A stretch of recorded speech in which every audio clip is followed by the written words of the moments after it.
Hey, everybody. So, the episode you're about to hear was originally intended to go out last Monday, and we got some truly horrific, devastating news about Hayden Panettiere and her passing. So, in good faith, I moved this episode back a week out of respect for the reality of a lot of Scream fans' heartbreak and in tribute to the great Hayden Panettiere. So, my birthday already happened. There's a lot of references to my birthday. Bear with me. I'm not editing them out. The episode is wonderful. Please enjoy. This episode and basically all episodes from here on out will be dedicated to Kirby Reed, Hayden Panettiere, our Scream princess.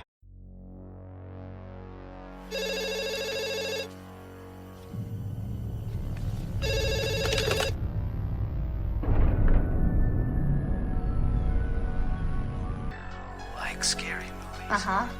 What's your favorite scary movie? I don't know. You have to have a favorite. What comes to mind?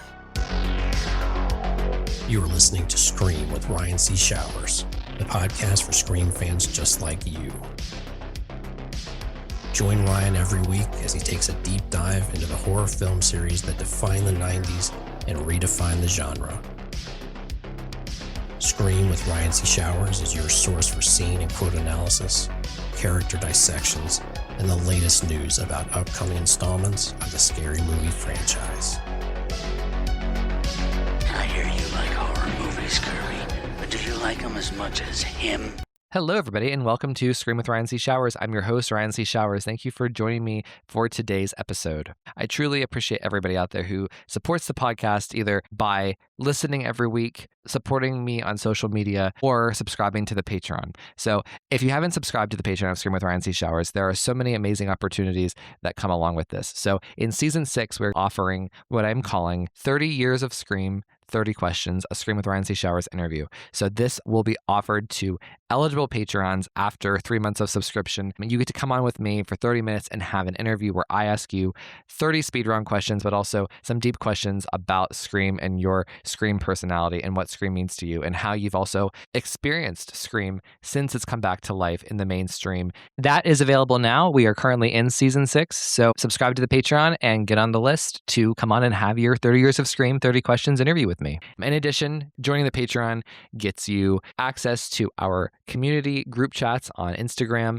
You can come to the group Zooms, which are held quarterly, and the eligibility to come on the podcast with me for main topic episodes by request. Also with the Patreon comes a monthly bonus episode. For most months, I'm going to be releasing an audio commentary of a Scream movie or a Scream-related film. Some months we'll be releasing a group Zoom episode on Patreon. That is just released to the Patreon, not the public. I need to thank the producers of the podcast. They include TJ Jones, who does all of the graphic design work for the episode title cards. I need to thank Ashley Summers, who is my Taylor Swift girl. She helps me with the Taylor Swift song of the week, but also with the Scream game of the week that you can find on Instagram. Usually we post on Wednesday or Thursday mornings, and you can find her at SquirrelandSpud9 on Instagram. And I also need to thank my friend Fernando. He is FN Prescott on Instagram, and he also runs the Isabel May Online Instagram profile. He helps me with posts throughout the week to keep the social media and Scream love alive. I've had many wonderful experiences and adventures with this podcast, including being on the cover of the Wall Street Journal. Back in 2022, I was interviewed by the Wall Street Journal. So crazy. But none of this would be possible without the people who follow me and support me on social media. So if you haven't subscribed to my profiles there, I'm Scream with RCS across social media, Facebook, Instagram, Twitter, etc. Also, if you could please do me a solid and give me 5 stars on Apple or Spotify, that would really go a long way and help me out. In addition, I need to thank the stab investors and daddy Ghostfaces of Scream with Ryan C. Showers. First, Mama Ghostface, I need to thank Carrie Tenney. I also need to thank daddy Ghostfaces, Corey Wilson, Brett Janovich, and Andrew Dominguez. I need to thank stab investors, including Josh Carr, Amar Karim, Kevin Abner, Ali, Roy Garza, P. Dougie05, Gustavo Mora, Mark Vieira, Scream Queens Podcast, both Josh and Justine, Joey Nobarini, aka The Vault, Ryan Not Dying Young, David D, Jess Mariano, Sam Levy, Tamika Jones, Cameron Gasway, Josh Camilleri, Ivan Valance, Christian Ranke, and John Cardy. Hello, everybody, and welcome to Scream with Ryan C. Showers. I'm your host, Ryan C. Showers. Thank you for joining me for today's episode. I should say, actually, this week's episode. So I just want to alert everybody that there will not be an episode on Wednesday. This will be the only episode this week. So this is going to be kind of a pattern for me. I'm going to try to not publish so many episodes that people get behind or overwhelmed. My goal is to continue to do 2 episodes per week, every 2 weeks. And then the third week, we'll have just 1 episode. So that's kind of the plan for season 6 going forward. So in the first week of August, we had the premiere with me and Amar doing the 30 Years of Scream, 30 Questions. And we also had the Scream 7 audio commentary.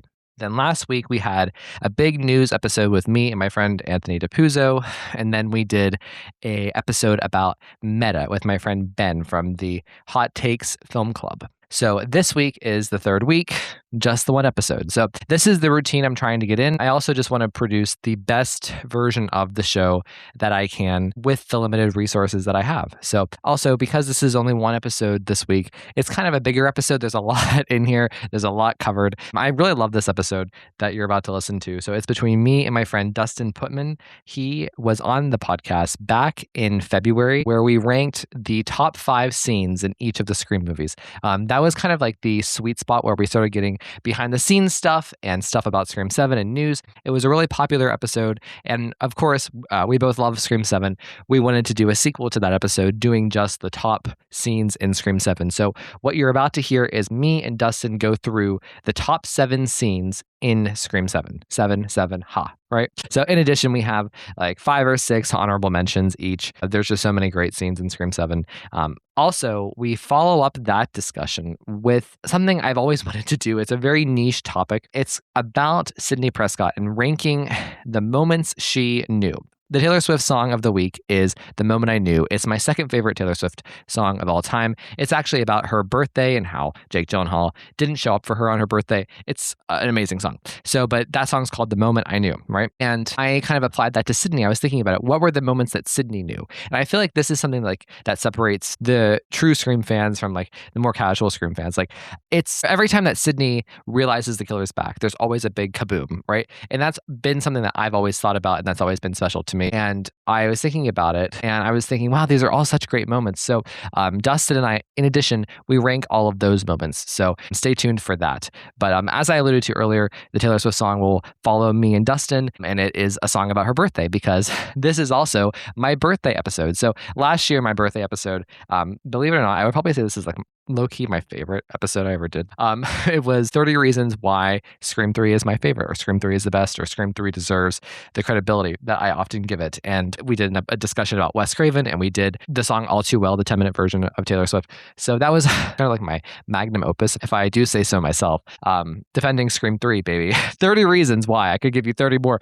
But now, oh gosh, we'll have to do 70 reasons why Scream 7 is pretty awesome. Maybe I will. Maybe I will, folks. Who knows? 70 reasons why. Don't tempt me with a good time. So anyways, so this week is my birthday. So this episode is coming out on August 17th in the evening time. Most of you will probably be listening on my birthday, which is August 18th. So this is just a big celebration. And that's also why we picked the Taylor Swift song, The Moment I Knew. So I also want to give a shout out, not only because it is my birthday this week, but also we've had 2 birthdays within the last week of people who are really important to the podcast and keeping the podcast sustained and going and engaged. First is my friend Lucas. His birthday was on August 13th. We love a 13, right? But happy birthday, Lucas. I love that your birthday is so close to mine.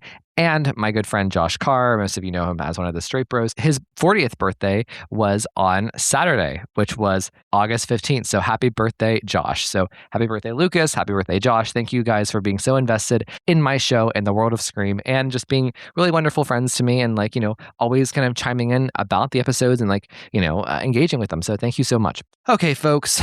Please enjoy the rest of the episode. Again, you're going to hear from me and my wonderful friend Dustin. He's going to actually review some things about Scream 7. He was a film critic by trade for a long time. Before we get into the top 7 moments, he goes through and discusses kind of tries to take on the critics' reviews and be like why they don't hold muster. So first he does that, which is beautiful. Music to my ears. We love Dustin, a hero. And then we do the top 7 moments, and then we do the Sidney moments, the moments she knew. Oh, so good. And then we do the Moment I Knew by Taylor Swift. I also have to thank a couple of new Patreons. So thank you to Johnny H. and thank you to Mike Mack. Also, if you haven't signed up for 30 Years of Scream, 30 Questions, the interview that I'm doing, I've recorded about 5 maybe. You've heard 2 so far, I guess 3 if you include me. It's going really well. I'm really having fun with it. I think the Patreons are having a lot of fun with it. So if you would like to record an interview with me for the 30 Years of Scream, 30 Questions, please subscribe to the Patreon. Join at tiers 2 or above or annually, and join in the 30 years of celebration of Scream. Everyone, please welcome my friend, Dustin. Hey, Dustin. Hey, thank you, and happy birthday. Thank you. You're not going to sing for me, are you? No, I feel like I should have, like, baked you a cake or something, but then I would have had to figure out a way to mail it to you, and it would have been this whole thing, so. Listen, this conversation is going to be present enough for my birthday. So, no, I loved the episode we did back in, I guess it released, we recorded in January, but it released in February. It was a terrific episode. I was thrilled with it. And I think there was like a big piece of news that happened too with that we added on to. Mar and I recorded a little something that we added on, and it was a really cool episode. So thank you for that episode back then. Yeah, I had a lot of fun. And thank you just for, being such a great supporter of the podcast. I love hearing your thoughts on Scream. I think you're a really smart critic with a lot of integrity, and I always appreciate everything that you have to say about film. Thank you. Yeah, I'm always impressed with everything that you do with the podcast and keeping up with it 2 episodes a week, and each one feels fresh and has a new topic and everything. And so, I mean, you're one of the podcasts that I listen to all the time. So yeah, it's always a thrill to be on. Well, thank you. Well, so Dustin, you haven't been on since we got Scream 7. I'm dying to hear what your thoughts are. So hit me with it. What are your thoughts on Scream 7? My gosh. I feel like Scream 7 is intermingled sort of with my discovery of your podcast. So I guess it was about 2 years ago that I first started listening to it. And it was around the time that the early cast and crew news was coming out for Scream 7. And yeah, I very distinctly remember the episode where you were reacting to the news that Patrick Dempsey wasn't going to be returning, and yeah, Joel McHale was going to take over as Sidney's husband. And so, yeah, I mean, and from there, I basically listened to every episode. So you've been very supportive of Scream 7. You obviously like Scream 7 from what I know from social media and our conversations. So let me hear it. Tell me everything. Well, yeah, I absolutely adore Scream 7, and the more that I watch it, every time I see it, I'm spotting new things about it. It grows in its depth each time that I see it, and I appreciate it for new things. I mean, right from the very beginning, during the studio logos, you hear Marco Beltrami's gorgeous Sidney's Lament, and from the very first frame, it's cementing, that this is Sidney's story. And so, I just absolutely love it. At the same time, I feel like it's difficult to talk about it a lot of times without bringing up some of the backlash that it received, not only from bad faith viewers who went into it with a grudge due to, the politics surrounding it, but also just those who, I don't know, I feel like they must like the series for profoundly different reasons than I do. Mm-hmm. So, yeah, if it would be okay, I'd love to just go through the biggest criticisms that were leveled at the film and sort of attempt to dismantle them. Go for it. You have the floor. So it seems like the big criticisms were that it didn't have as many horror references as the past films. The identity of at least the central Ghostface was predictable. And the main one was that it was the same formula, rinse and repeat. And, it had grown tiresome. False. Rage. And I feel like what they're overlooking, or maybe they just don't care, is that I feel like this is the most character-rich film in the series definitely since 4 and arguably since 2 or 3. I just feel like, just on a macro level, like it's so tightly edited. Like I think you describe it as lean a lot of times, but it's true. It's so propulsive from the very beginning, and Kevin Williamson finds a way to take the right amount of time to focus on the main characters, their lives, their relationships at the same time. So it's fast paced, but it doesn't lose sight of the core drama and humanity of the film. And it almost even reminds me somewhat of like an indie drama. You could take away Ghostface completely, and you would still have this tremendously affecting and sensitive slice of life about a mother and daughter, who love each other, but they're struggling to see eye to eye. in the face of Sidney's past and the trauma she's faced. And then also with Gale Weathers, she's a journalist who both figuratively and literally, she's been cut down, and she has these physical and emotional scars of narrowly surviving this brutal attack and losing the person that, she loved the most. Well, so can I just jump in here? And like everything that you just said about like the indie drama of it, it definitely feels like that at some points. And like there is somebody who used to be on a horror podcast who has since retired from that podcast. And I'm glad that he did retire. And I hate to be so shady. We're 10 minutes in and I'm already throwing shade. But he retired from his show like 6 months before Scream 7 came out. And he put in his Letterboxd review that he thought Scream 7 was boring, a snooze fest. And I assume what he means is he's talking about the conversations, right, of like Sidney and Tatum and the jacket and, Gale and Sidney talking and yada, yada. I think that's what he means. I don't know what else could be boring by horror standards, but to me, like that is what Scream 6 was missing. And I don't mean to, use Scream 6 as a punching bag here. And it's funny because I think Scream 6 tried to have those drama moments, but they weren't as deep. They weren't as precise, and the arc wasn't as clear, and they just weren't as well written. Whereas here, I think like the thing that those elements, Sidney's relationship with Tatum and Sidney's relationship with Gale, and like just like the descriptions of the characters and like specifically like how they developed Tatum. I was watching it today. I was watching the scene with Tatum and Ben downstairs in the drama department, and the way that we learn so much about Tatum and they kind of sculpt her in that scene, and I was very impressed. It just reminded me so much of like Kevin Williamson's like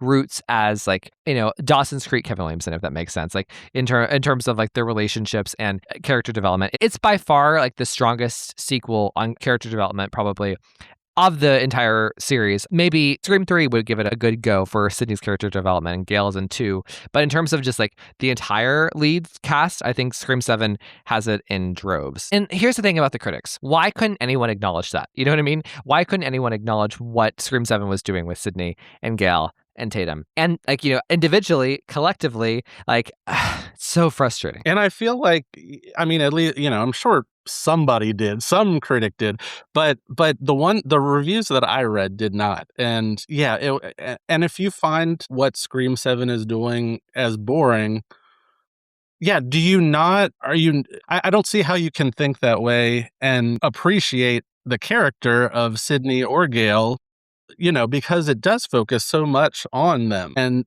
that's exactly what I want out of a Scream film. Absolutely. Like, it's so fulfilling, even just as like a standalone Scream movie, too. You don't even have to think of it so deeply as it pertains to all the other Scream films and like Gale's specific arc. I think as a standalone Scream movie, it's so complete on all three of those ladies. But Manola Dargis from the New York Times, she actually did a nice review of Scream 7, and she specifically talked a lot about the Sidney and Gale relationship. So I respect her. I always have. I think she's great. So you mentioned the predictable killer reveal or the identity of the killer. I liked the way that you said that up front. My question is, is it bad?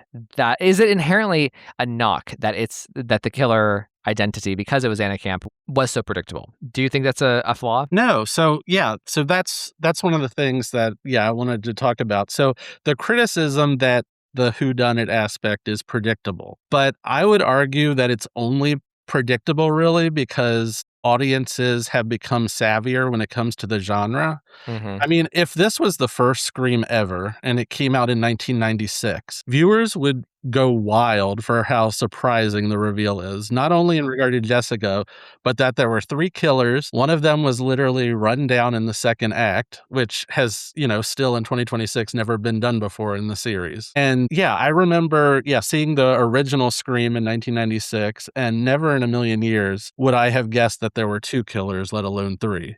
Because at the time, you really just hadn't seen that. And so, yes, now that we're, a little bit more educated on how these films go, and, you can sort of guess that Jessica might have been one of the killers, but even if you can, so what? Like, that doesn't take away anything about what the film's actually saying or doing. Or her performance, or Anna Camp's acting, or, for me, it's like Scream 7 crosses the baseline of like great killer acting, and there's something truly thoughtful in there. She's a really challenging killer, and it's a challenging thing and a concept that they're working with. And I felt like people are just kind of refusing to engage with it. And also, who cares if it was predictable? To your point about the Carl of it all, how dare anybody say that this formula isn't fresh when they literally kill a Ghostface halfway through and it leads, to this whole other storyline. It's like one part of the movie ends and another part begins. It's something completely off the wall. Again, I just feel like there's like a willful ignorance about it, or I don't know. And I love that you mentioned Anna Camp. Obviously in a film with such huge hitters as Nev Campbell and Courtney Cox, like those are my favorites, right?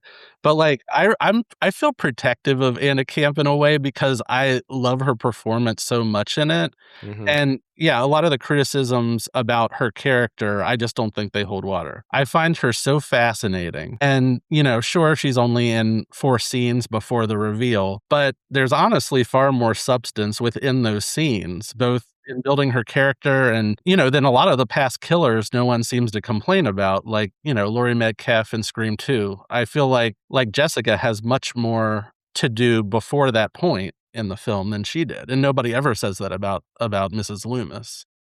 Yeah. I think Radio Silence had a weird approach to killers that fried everyone's brains. Like their approach to killers was, let's just put them in every single scene. We want to make sure that Detective Bailey and Richie, they have such a great screen time before. And they did that. And it's just like, okay, womp womp. But what Jessica is very much more so like in the vein of several of Wes Craven's killers, like Mickey, Roman, like you already mentioned Mrs. Loomis, Charlie, not all of these characters, were in, they weren't omnipresent before the reveal. And I think there's an art to it, like in how you use a character before a reveal. There was a delicacy and thoughtfulness put into it before Radio Silence got on the scene. And I just feel like that was lost with 5 and 6. So it trained people to see a normal Ghostface killer pre-reveal in Jessica and then just lose their minds. I don't know. I feel like the ability to read between the lines and recognize nuance is being lost by a lot of viewers today. I mean, yes, Jessica has a monologue at the end, like they all do, but what's not said and is more suggested is sort of what makes her more effective and threatening, ultimately. Because, if she can kill her own son, then she's capable of absolutely anything. Can I ask you a question? Yeah. Whenever she delivers that line about killing her son, about like, oh, he's gone, Sid, what are your thoughts on the way that is addressed in the film?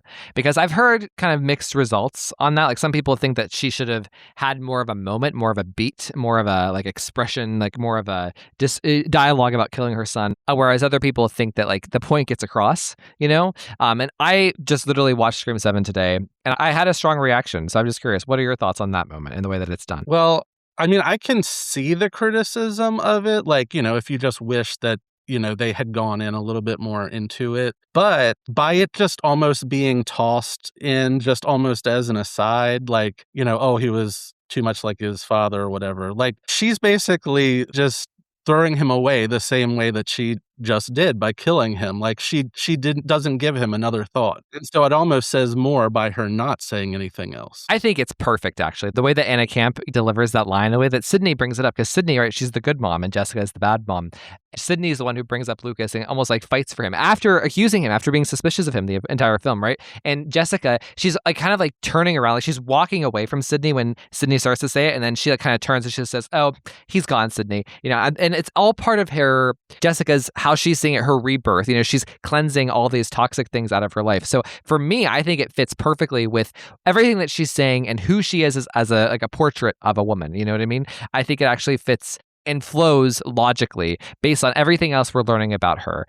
And like, right, if she's able to kill her husband, she's able to kill her child. In her way, in her own mind, she's justified it in the same way, in terms of how abusive her husband was. She kind of sees that in her son. Her son is a point of pain for her. In the weird lesson she took from Sidney's book is that she's supposed to kill the bad guy. It all flows logically. And I just love that in the movie that like she's compartmentalized it so much, you know what I mean? And it's not something she has to whine about, Yeah. And yeah, if you watch it, like the last time that I watched it a few days ago to prepare for this and, make sure that it was fresh in my mind, like it's so funny because in every moment of the film between her and her son, you can just see, like knowing what you know now, like you can just see this disdain for him in every moment. Like there's no motherly warmth towards her son at all in the film. So yeah, I completely agree with you on that. And then also watching it, there were other little moments in Anna Camp's performance that I thought were so smart that I wanted to bring up. So I had noticed in the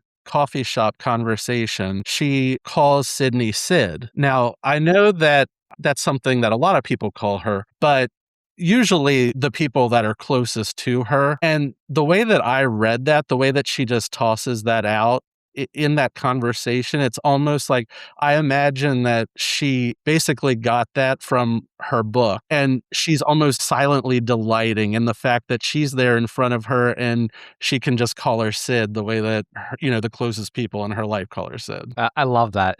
There are so many things you can read into, even in that just like the coffee shop sequence of Jessica doing shit like that, and like kind of like the mentality of like what she would have been thinking. And to your point, you used the word depth. You said it to me in a text a few days ago, and you said it here tonight. It's such a deep film with so many layers that you can think about and avenues you can explore. And to me, this is what I love about Scream. Part of how I fell in love with Scream was thinking about like the Roman, Billy, Stu, Maureen, Hank, Nancy web of conspiracy that was going on behind the scenes. And I feel like you can similarly look at, what's going on in Scream 7 and Pine Grove, and specifically Jessica. And I think that's something that that people miss about this movie is, kind of like the plan, if that makes sense, like the plan of Jessica and Marco and Carl, and like the way that they would have negotiated and how they kind of set this up and what their purpose was, how they worked together. Like, for instance, it kind of dawned on me, Jessica was at the coffee shop, right, with Sidney. And whenever they had that scene that you're talking about where she calls her Sid, right before that is the Carl moment, I bet that Carl and Jessica, they were kind of there together. It was planned. And I bet that they left the coffee shop and went to the school to carry out whatever together, before the home invasion. So I don't know. What are your love thoughts? that. I love that. And in that conversation that we had a few days ago, you had some really, I'm not sure if you've ever said it on the podcast or not. I feel like at least it was new to me when you said it, but it was so smart what you were talking about as far as Marco, and sort of, because I had questioned like, I wish that we had known more about his motive or something, or, had gone more into it. And what you said about, what you thought his reasoning was behind what he did, I found that very smart. Oh, so we were talking about the teamwork, and I said that I think that they probably have the best teamwork since Billy and Stu, which I think that they absolutely do. Like, even in like their banter, I can tell like Marco, he would pull, Jessica would pull, he would kind of let Jessica do what she wants. But I am like, how I kind of read their partnership, and I know it's vague. I know that, like, we only get a couple lines in the finale, but I feel like Marco equally wants something to do. He has certain motivations here too. He's not just being a henchman to Jessica. But I feel like he often has to compromise what he wants because Jessica is such a larger-than-life personality. And we see that in the finale when they're arguing about Stu. But what I said to you was that I think Marco was the Stu guy. I think that, and maybe this is my headcanon too much, but, you can find it in the text that he was the one more obsessed with Stu. And perhaps this is why he and Carl bonded in the mental hospital. That explains why he wanted to burn the Mocker house down. I think he had an obsession with Stu. He was the AI guy, so he was probably playing around with the Stu stuff on his computer. And, like, that's kind of like the inspiration that they almost like had a deal. Like, Marco could burn down the Mocker house. Jessica could carry out her obsession with Sidney. Marco was probably the stab guy. And maybe he was involved in like the thinking that Stu was alive at some point. He was disappointed by the cult, of Ghostface. And Jessica, her obsession was with Sidney and with Out of Darkness. And they bonded over this. So anything you want to share here about Marco? No, I just love that. I feel like, yeah, you've said it. I just think that's so interesting. And it's interesting because like I was watching it with my sister today, and she even said, I'm not sure if I like him as a killer. And I explained it to her, and she's like, yeah, right, actually, you're right. That makes sense. Really quickly, just to put a pin on Jessica, the other small things that I noticed when I watched it the last time that I hadn't really noticed before. So in the scene where after the break-in at their house and Jessica and her son walk up, there's a split-second look that Anna Camp makes when she turns around and sees Gale Weathers in front of her. Mm-hmm. And she just looks so excited. It's so quick. It's like 1/100th of a second before it cuts to something else. But you can just see in her eyes this excitement that the Gale Weathers is standing in front of her. And she's actually, sort of involved in their lives now. And then also I wanted to bring up, so, people often talk about the Pilates comment that she mentions in the climax. And, not only does that contribute, obviously, to like the plausibility of her being able to lift her son when she kills him. Mm-hmm. And she does kill him. Like, if you watch the movie, there's no question that she is the one who does it because Marco is revealed to be the one that is chasing Tatum. Not only that, but later, and this was the thing that I noticed, later in the garage, there is a faint shadow of Jessica behind one of the plastic sheets, lifting herself down from her hiding spot atop one of the wooden frames. And that just, I'm like, nobody who isn't strong could do that, lift themselves up and down so easily. And I found that, so everything like just seems so thoughtful. What Kevin Williamson is doing. And I feel like it's so underrated what he did with the film. Just to piggyback off of that with Jessica and like the who killed Lucas, right? It's obviously her. In terms of the strength of it all, like, again, you have to put yourself in the shoes of Jessica. And like, to your point, she obviously has some physical strength if she can lift herself up and down from that, right? Like Michael Myers in Halloween H2O, right? So, but, that to her, killing her son, the way that she chooses to do it, like you can tell that this is a big moment for her. And I know that we just talked about her kind of discarding that comment at the end, but we were talking more so about like the way she compartmentalizes and justifies her behaviors and like why she has to do what she is doing. But still, taking out Lucas is like taking out Sidney to her. It's a big, colossal thing. So she was probably filled with a bunch of adrenaline and she wanted to have it be celebratory. And that's why she had such a picturesque kind of over the top thing with Lucas. It was like, here is a moment, another, fork in the road of me overcoming my trauma. Here is one more demon that I have conquered, right? So I feel like that when that adrenaline is inside you, and she already killed Chloe, she's feeling the feels and she's one step closer to getting to Sidney, right? So I can buy it. I'm totally with you on that. And I would also like to just mention, so one of the other criticisms that people had was, of course, that it's formulaic. It's all been done before. And I'm sorry, but in no way, shape, or form has this story been done before in this series. So, I mean, Sidney, she's now a mother. We're with her and her family. And I mean, outside of Scream 3, when she was at home taking, crisis hotline calls or, in Scream 4, she was on a book tour. But this is really the first time we see her with a career and a sort of joy for what she's doing. And that's the other thing that within that I often saw, and even one of my friends who will remain nameless, they even had this issue. Sidney's flaws, like they told me after we saw it that, her choosing to not talk much about her past or prepare Tatum for the possibility that she could be targeted in the future. She was like, that's not realistic. That Sidney wouldn't do that. And I completely disagree. I think, Sidney has been portrayed throughout the series that she's not perfect. She makes mistakes. She often emotionally shuts down or closes herself off when things get tough. I think it's completely plausible that she would have chosen this path, by wanting to shelter her girls from this darkest part of the world. So I find it just interesting that they go that way, because you wouldn't think that. You would think maybe they would go the same way as Jamie Lee Curtis in the Halloween reboots with, basically preparing them with guns and how to shoot and all of this stuff. And the fact that they don't do that, it's unexpected and it's very smart. And it plays right into what you would expect from her character. And like, had they done that, then everyone would just be accusing Scream 7 of being lazy, that they're copying Halloween 2018. Like, it's just like, you can't win with these people. But I think with what Scream 7 does and like the way that it executes this choice. So, Kevin and Guy Busick, they made the choice that Sidney would keep this from Tatum. And the ripple effect of that, it's so well executed. But also, to your point, it makes sense for the character of Sidney. She's always kind of disassociated. Like, look at how she acts in Scream 2. About, the sorority sisters kind of liking her for her fame and like even like being chased down by paparazzi. Like, she doesn't like this life.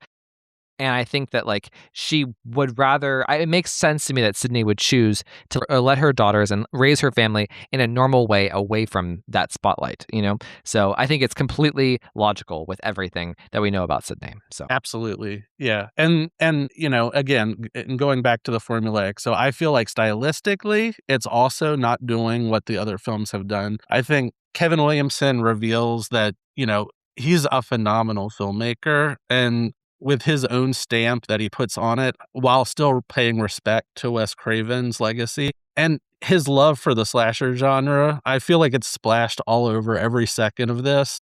For example, like the use of Ghostface as this menacing phantom who's lurking in the background of many scenes. I mean, correct me if I'm wrong. I don't know if that was ever done before this film, the way that it's done here, where over and over again, and not even calling attention to it, not even like a sting on the soundtrack or something. You just see several times, Ghostface in the background of certain scenes, just standing there watching. And it's just like, obviously John Carpenter's Halloween is his favorite film. And I think you can totally see that by just the style and the way that he sort of confronts how he's made this film. Well, people would probably point to like the way that like he's in the bushes in the supermarket of the first film, which doesn't work, compared to this. Like this is But really also, haunting and beautiful. the camera like zooms in on that and shows you. It's not like just somebody, it's not like you have to search for it. Yeah. No, I agree. That makes total sense. No, and I have to say his directing, I'm so impressed by it. I'm so impressed that he was able to have a perspective. If you would have told me, like, if you would have given me like a multiple choice, like saying, what do you think Kevin Williamson's going to emphasize the most in Scream? And one of the options was like 70s slashers, or 70s horror, would not have picked that, And like those are the films that he grew up on that kind of formed his like, probably love for the slasher genre that inspired Scream, not only Halloween, but, Jaws, Black Christmas, Texas Chainsaw. I think it's a wonderful thing about Scream 7 and something really, really unique and beautiful and artistic. And yeah, and you can see that throughout the whole thing. And then the only other thing that I did want to mention, just as far as formulaic is concerned. So yeah, when you meet Tatum's friends and the McKenna Grace character, Hannah, she mentions multiple times about having a party. And we sort of sit back, we like assume that we know where this is headed, that, the movie's probably going to, climax at her party or something like that. And instead, she ends up being the first character in the friend group who's killed. The party doesn't happen, and we suddenly take this sharp turn into this new territory that we've never really seen within the franchise, and refocusing once again on the mother and daughter, while also recalling her own relationship with her mom and the loss she felt when she died. So it's just over and over again, like you could, dismantle this criticism of it just being the same old when it's not at all. I was watching it today and I was so taken by the fact that this film is so cohesive and well-rounded and all the pieces fit so naturally together. Like when I think of Scream 6, and again, not to whack on Scream 6, but like when I think of Scream 6, I think of like the way that Gail is just forced into the movie in such an unnatural way. And it kind of leaves the film in a place where it's like no one can really be 100% happy with the results, because it's like, you're not giving us the real go weathers enough for the Gale fans to be happy, and you're not completely ignoring the legacy to make the new people happy. It's just she's fit in so unnaturally, from like even like the phone calls with Sam at the beginning to like the horrible police station scene, the way that she's left without an ending. It's just none of it really works, But I was just so in awe of how naturally Gale comes into the picture, her purpose there, and then also how the twins are used, like the fact that Mindy and Chad have the conversation with Tatum and how it leads to the bar and like kind of the rounding out of the suspects. So like that actually makes sense, like that using them to interview the teens and like kind of have this conversation while you're still doing other things. It all just flows so perfectly. And the way that they come back in the finale, because like the reason why I was thinking about this is because people have been kind of hounding me recently about wanting more screen time for her. And I love Gail. I want more screen time for her, of course. But I was thinking about what would I change about Gail on Scream 7? And I can't really say that I would change much, because I was thinking about it. If you include her in Act 1, let's just say in Act 1, she and Chad and Mindy, they're watching the Mocker house burning on TV, and that, and there's just like a brief scene of them thinking, what should we do? Then that takes away from her entrance. You know what I mean? Then that's the entrance of her killing Carl is not her entrance, and we learn everything that we learn about Gail and Chad and Mindy in that sequence. The power is then diminished, right? And it doesn't make sense for Gail to be in the finale here in terms of the action, because this is about Sidney's family. It's a specific attack on her family. So I think forcing Gail in there would have been unnatural. I don't know how she would have exactly fit. I think that actually the way that Chad and Mindy and Gail are all featured here, it's authentic and it flows in such a natural way. So, Dustin, what are your thoughts? I feel like in Scream 6, and I like Scream 6 enough, but I'm with you that the more that I watch Scream 6, it's sort of the opposite of Scream 7. Every time when I see Scream 7, I admire it more. And when I revisit Scream 6, it just sort of starts to fall apart a little bit. The way that they treat Gail, it's almost like they're just begrudgingly bringing her into it as an obligation. They're not really treating her as a fully fleshed out character. And then, like you said, yes, she has a great chase scene in her apartment. And that, as a standalone, like if that were just like a short film or something, it would be amazing. But taken in the context of the entire film and the way that they do just sort of toss her aside after that, you never even see her again. It's offensive. It's offensive to what Courtney Cox has built for the character. It's offensive to, I would say, Kevin Williamson and Wes Craven. I don't think they never would have done something like that to her. Going back to the last criticism that I had mentioned about, there's not many horror reference in it, which I think is ridiculous anyway. Like, yeah, this might technically be true, but the ones that it does choose to include are so fun and thoughtful, and they're never forced. The entire opening scene is brilliantly meta. It's commenting on both the fascination and almost hero worship of true crime, and while also commenting on the very film we're watching. By taking, them into Stu Macher's house, it's this gimmicky Airbnb now. There's taped outlines on the floor of the victims. You get memorabilia set up everywhere. From Gail's book to the stab posters to a fake Ghostface calling them on the phone. And even that horror movie trivia is so smart. I love that, one of the questions is about the people under the stairs, which, was a Wes Craven film. And then sort of the last gotcha question is about Friday the 13th, which mirrors the Friday the 13th question in the first Scream in the opening scene. So yeah, they ask Casey Becker in the first Scream, name the killer in Friday the 13th. And, obviously she thinks it's Jason, but it's not. It's her mother. And in this one, what age was Jason when he drowned? And of course, that's a trick question because he didn't drown. And I just found it so smart that it sort of mirrors what the original did, but plays with it in a different way. Well, and isn't it interesting that I'm just going to link it up. This could be my full-time job of just like justifying Jessica's existence. We talk about this trick question about Jason, and like I've made the parallel that like that Lucas is almost like everyone's kind of focused on the son as the main suspect, and it's actually his mom, and that's very Friday the 13th of being like everyone's talking about Jason this whole time, but it's actually Mrs. Voorhees, right? And which is what we see in Scream 7.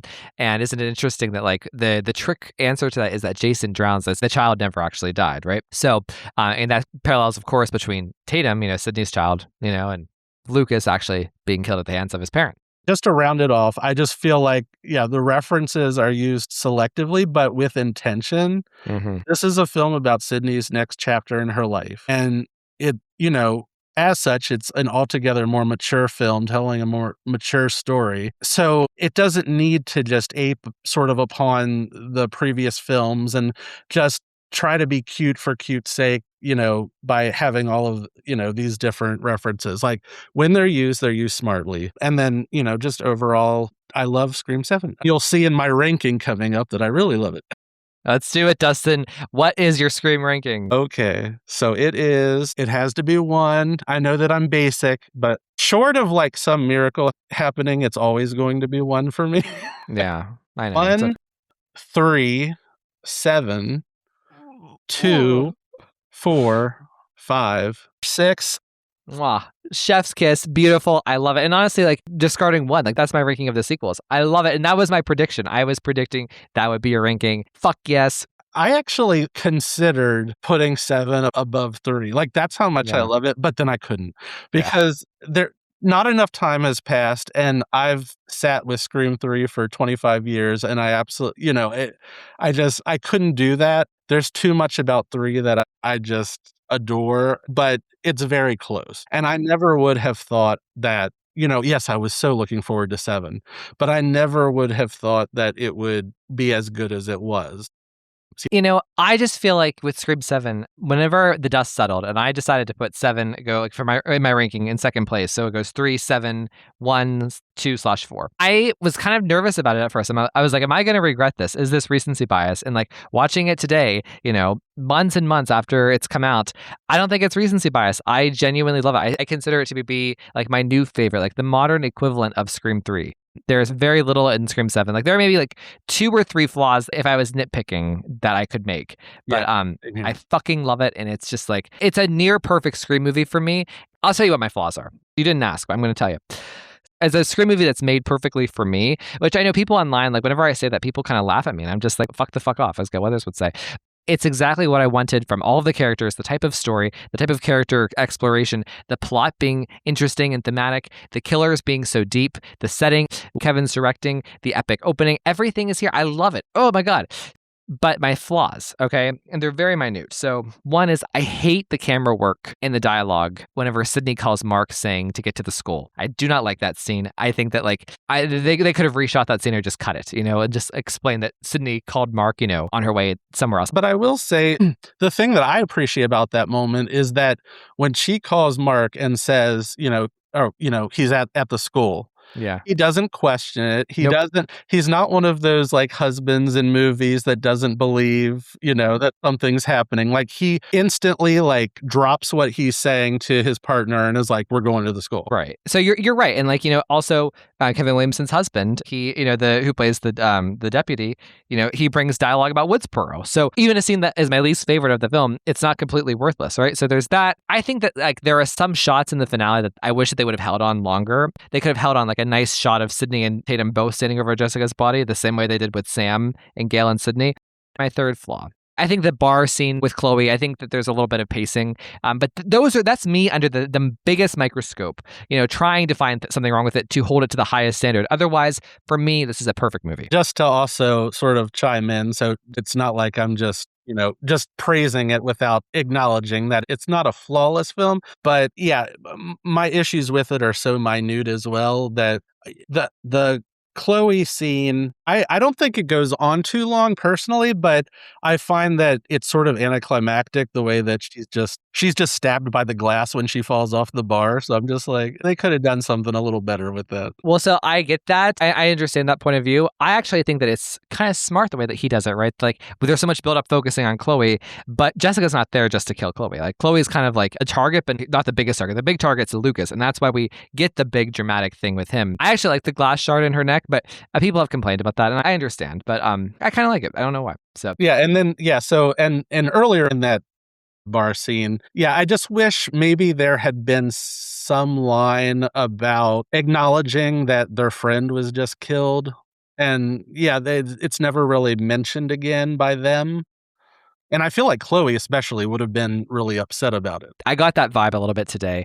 But I will say this, compared to other Scream films, I think Scream 7 is actually one of the least flawed Scream films. It's just interesting to me that Scream 7 is hated on for the dumbest reasons. So yeah, I mean, my issues are more things like, I wish they had done this, than rather what they did do. So I wish that as much as I do love Gail and how she's used, like I do wish that there had been maybe a quick scene between Gail and Tatum, and also between Sidney and the twins. Wish they're, because they're staying at her house, but she never really interacts with them. Things like that. And most of that stuff is probably just for pacing reasons or timing or whatever. I mean, who knows what else they could have filmed potentially. Well, Dustin, kind of echoing our first episode. So our first episode that we did together was the top 5 moments in each of the Scream films. We're just going to isolate to Scream 7 today. We're going to extend it to 7 because 7, we love it. So top 7 moments in Scream 7. Let's do it. We'll start with the honorable mentions. And how about you kick us off? What are your honorable mentions? Honestly, there could have been 10 or 15, but I narrowed it down to 5. And then after I did that, I was like, but I want to do this. But no, I'm keeping it 5. So this is what they are. Yeah, the fake Ghostface phone call with the horror movie trivia in the opening scene. Absolutely love it. It's so fun and playful. And it also captures just the cheesy fun of a tourist trap. Do you know, by the way, is that Roger Jackson doing that voice or is that somebody else? That is not Roger Jackson's voice. It can't be. Then you You actually mentioned this earlier. I love another honorable mention is the scene with Tatum and Ben backstage at the school.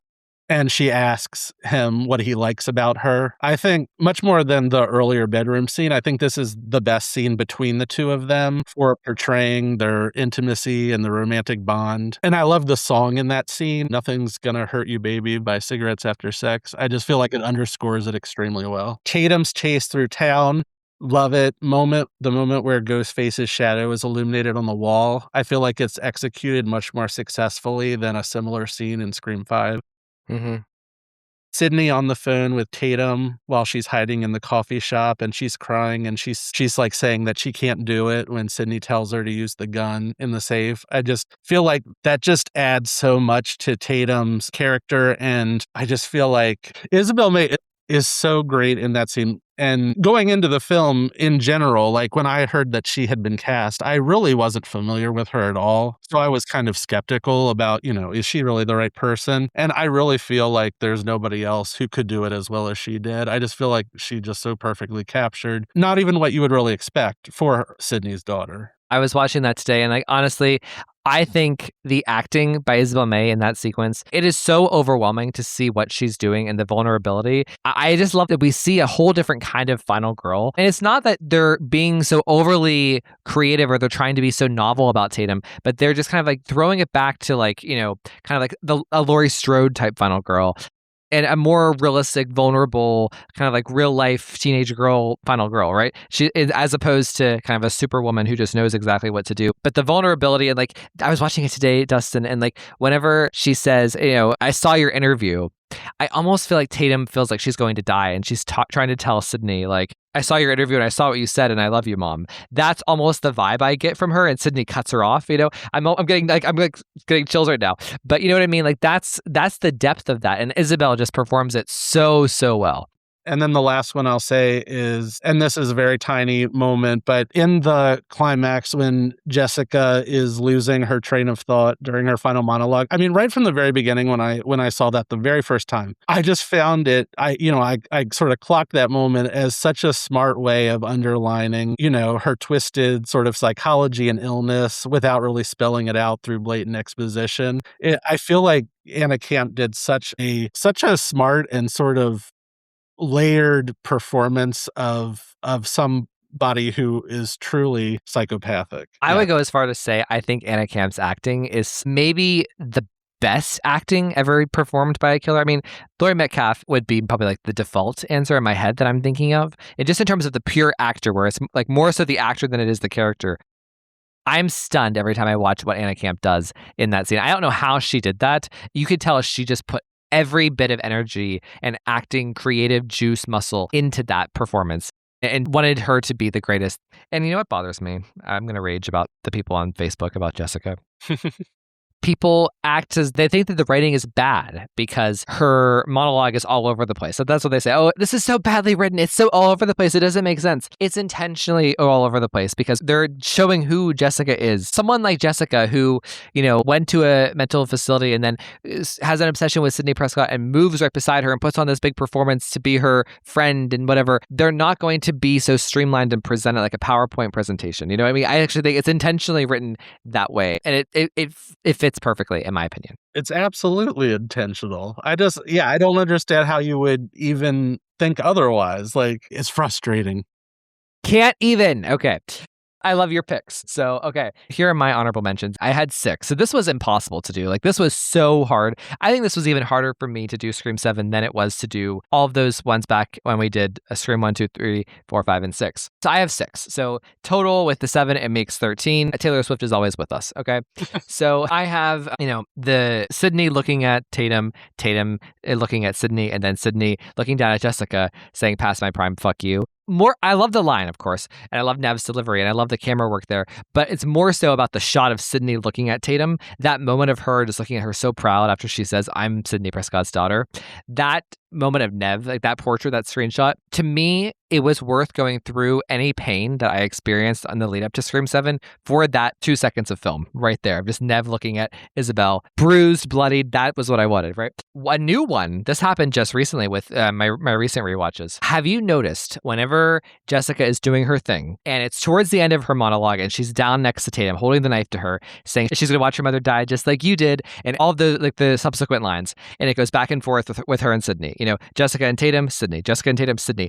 Every time it goes from Jessica to Sidney and we see Nev and the tears coming down her face, the score hits us boom, boom, boom. It really creates this effect of the rising tension in the finale and the stakes and the suspense. And it's something that I didn't notice probably like for the first couple of months watching this movie, just how intentionally the score is used in those like maybe 20 seconds where Jessica's finishing her monologue and we're really going into the action. Man, I was like, damn, Kevin Williamson, chef's kiss to you, my cinematic king. Kevin Williamson and also Marco Beltrami. I feel like he's very underrated as a composer. He is. And, I have to say, I feel like people, and it took me a while because like there's so much going on in Scream 7. It's very dialogue based and stuff. But like the score for Scream 7, I feel like it didn't get its due right away. But every time I've been, like my most recent rewatches, I've been like so hyper fixated on the score. I think it's a brilliant score. And this is an example of it. And so go back and watch it. Trust me. Every time we cut to Sidney, there's a boom, boom as Jessica's talking. And it's just with Nev and like, because she's kind of making eye contact with Isabel. There's so much going on. It creates such an adrenaline rush. I'm just like, oh my God, this is so good. So, okay. Another one, this is a recent one, is when Sidney runs out of the TV station, she tries the car, she's on the phone with Mark, and she just decides to book it. The backlight, the street lights, and Sidney's running into the light, and we just see the shadow. That gives me the vibe of like Sidney running around the Mocker house, the Spring Hill estate in Scream 1. But the way that, again, Marco's score emphasizes Sidney's emotional response to that moment and how she's gunning it. It's recently really been overwhelming to me emotionally. I love that moment. So, and it transitions perfectly out of that sequence into, Act 3, basically. And the way that they light the nighttime streets is so beautiful in the film. And Totally. It does sort of remind you of the nighttime sort of chases, with Sidney in the original film. Totally. So I have two that we're going to be talking about here soon in the last segment here, which is Sidney arriving at the theater. I guess Ghostface slicing open Hannah, the guts falling out, Ghostface looking up, and it's backlit with the spotlight, and then Sidney running in and saying motherfucker and shooting the gun and coming face to face with Ghostface. Amazing. It's amazing how much, again, you want to go back to my word, lean, concise. It's amazing how much Kevin Williamson puts into 10 seconds. That's like 10 seconds of film. Slice, guts fall out, Ghostface, Sidney, boom, boom. What? Is Sidney face to face with Ghostface? Like, amazing. How can a filmmaker, he's made one movie in his entire career in 25 years, and he was able to pack so much into 10 seconds? Like, Jesus, holy crap, But by all means, the movie is boring. Right, exactly. So I would say that and the Jaws moment, like the Hitchcock, Wes New Nightmare moment where Sidney sees Stu and we zoom in, but with the lens, but pull out with the camera. Beautiful, love it, original. Again, we've never done that in a Scream movie before, but the critics tell me that this is too derivative. Okay, my last honorable mention here is whenever Gail and Sidney are on the phone with Stu, and Stu says, "She's a bad bitch. I'm gonna punish her." I think it's hysterical because he's using like the Megan 2.0, like that lingo of like kind of like Gen Z and like the marketing of that movie campaign, but also just like modern lingo against Sidney about her daughter. It's really smart. I love the line, and I love that shot of Gail and Sidney looking at the camera. Like before, the camera is kind of farther away from them when they're looking at the AI phone call. And then we go straight into their face. I'm just like, ooh, that's good, Yeah, and this is a different scene, but it reminded me of it when you're talking about Gail. Since you have 6 honorable mentions, I'm going to say one more. In the scene with Gail and Sidney at the kitchen table, and Gail says, "You were smart to sit New York out. That was really brutal." I just love that line because, it works because, yes, it was brutal, but also I just feel like it was almost just sort of like slight shade for Scream 6. Well, I love that scene. I actually included these 5 things on my list, things I could include in my moments, but they aren't moments. They're kind of fuller scenes. Like one of them is the epilogue, Sidney and Tatum at the coffee shop, everything there. The home invasion, it's like 10 minutes long, not a moment. Sidney and Gale drinking the coffee and talking. That is like right out of my heart. It's like Kevin Williamson asked me, "Hey Ryan, what do you think would be a good idea for a scene in Scream 7?" And I responded, "Well, Kevin, I think you should have a scene where Sidney and Gale sit at the kitchen table and they're drinking coffee and they're talking about the past." Right? It's like, thank you. Dream. And then they get a phone call, right? Together. So going into the top 7, some of mine are quick moments, but then some of them are scenes. So I might have done it slightly different than you, but I just had to. go off, King. Number 7, I'm going with the opening shot of the film. Cool. The opening shot of the film gave me all the faith in the world about what was to come. So it's, them driving up to the Mocker house, and instantly we see a sense of scope and this sort of lonesome nighttime atmosphere. And by incorporating this outdoor location rather than strictly a studio backlot like Scream 5 was, I feel like it makes all the difference.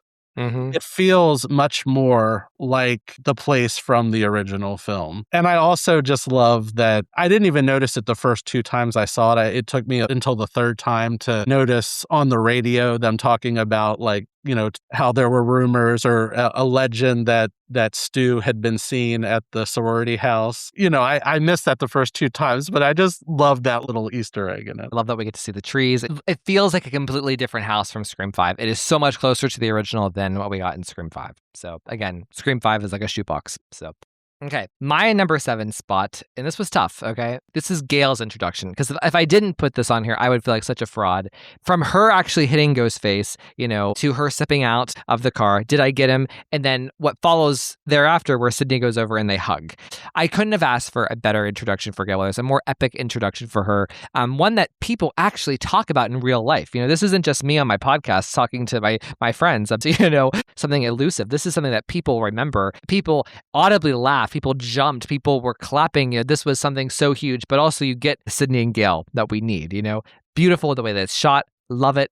Love it. Love it. When I saw Scream 7 on opening night, when that moment happened and she hits him and steps out and you see, it reveals that it's Gale, the theater went wild in a way that you rarely see when you go to the movies. Like, everybody loved that moment. And it was such a great introduction to her. All right. Number 6. This might be a little out of the box. I'm going with the montage that uses the Stella Lefty song, The Kill. I look forward to that moment every time I watch it, because not only is that my favorite song on the soundtrack, but I just love how it cuts between Tatum walking to school and you see, the leaves and it feels so genuinely like November. And then, segueing between that and Sidney arriving at work, in town, going into the coffee shop. I just love the look of the town. I love seeing Sidney arrive there and just in her everyday, sort of work surroundings. And then it also perfectly establishes the town of Pine Grove. So I always look forward to that moment. So I had to include it. I love that sequence. And it's the first time, Scream doesn't really do montages. We've never gotten a montage like that. That's something new the franchise did. And I'm a sucker for montages. I love them in TV shows and The Good Wife, Buffy. I love when films do montage. I love that we got one here. And there's a purpose for it. We're seeing Sidney's life now. We're also meeting Tatum. And we're giving them a balance. It's describing the town, like you said. Love it. I'm really glad that you mentioned it. My number 6 is actually, I wanted to do the entire epilogue, which I could, okay? All the closure, all the resolution, but I'm going with the specific, quick shot of not only them just walking arm in arm, all 3 of them. There's a closer up shot, but then Kevin pulls out as we're ending the film, and we have Marco's score playing, and we have the house in the background, we have the ambulance and the medics and the reporters all kind of walking around. We see Sidney, Gale, and Tatum walking down the driveway. I just find that shot to be so picture perfect. And the idea of the 3 of them walking arm in arm, it's just beautiful, So that's my number 6. I can't imagine a better last shot that they could have come up with for it. It says everything just in that one silent moment of the 3 of them walking together. All right, number 5. All right, number 5. Yeah, this is more of a scene. It's Sidney and Jessica in the coffee shop. Love it. Love it. I love it. I love it. Like you said, because I love the characters so much in the Scream series, I could just take Ghostface out of it, or it could just be like in the background.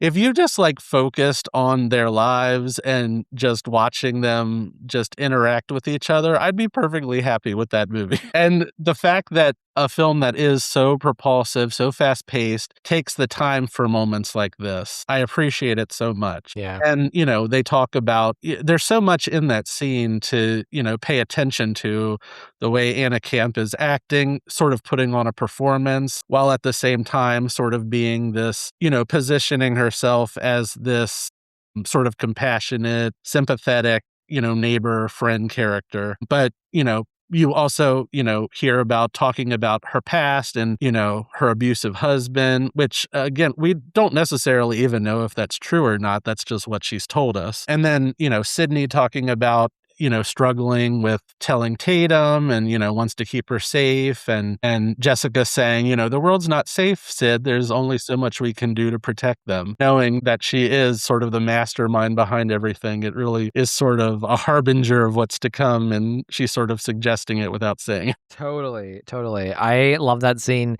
I think it's almost like, I feel like Kevin places it so perfectly where it's like we have all of the introduction done. And now it's like almost like a paper you would write in high school. You have your introduction, and now this is your thesis before you move into the first bit of action, the first kill. So I think it's just perfect in terms of how like particular it's placed. So love it. And the conversation, great. My number 5 is the shot that you've probably seen on social media a million times, which is when Sidney is exiting Tatum's room and Ghostface is in the hallway. He's standing in the middle of the hallway and she kind of yells back at Tatum, "We need to go now." She's lost her patience with her. She's had it with Tatum's drama, but it's so Halloween is so creative. Like some people have kind of made it an allusion to like, Laurie Strode standing in the door frame when Michael rises up from being, stabbed in the climax of Halloween.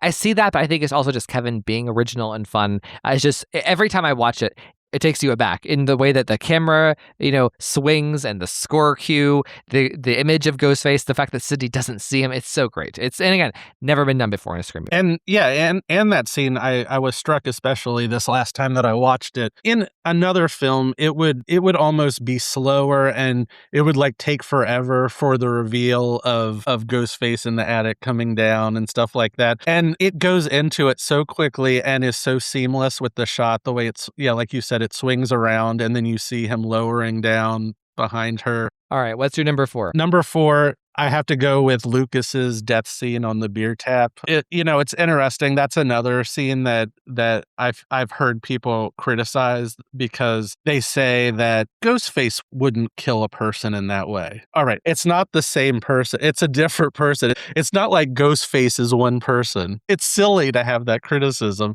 And not only that, once you know who is behind it and why and the circumstances around it, it's so brutal. It's so cruel and mean-spirited, but in a very purposeful way. And it's also very creative. And just the image of that. And again, I think Kevin Williamson is doing sort of another nod to the original Halloween with Michael Myers sort of like tilting his head. All of it is so smart. And like, it's a very non-Scream like kill in terms of the gore and kind of like being intentionally kind of gooey and kind of gross.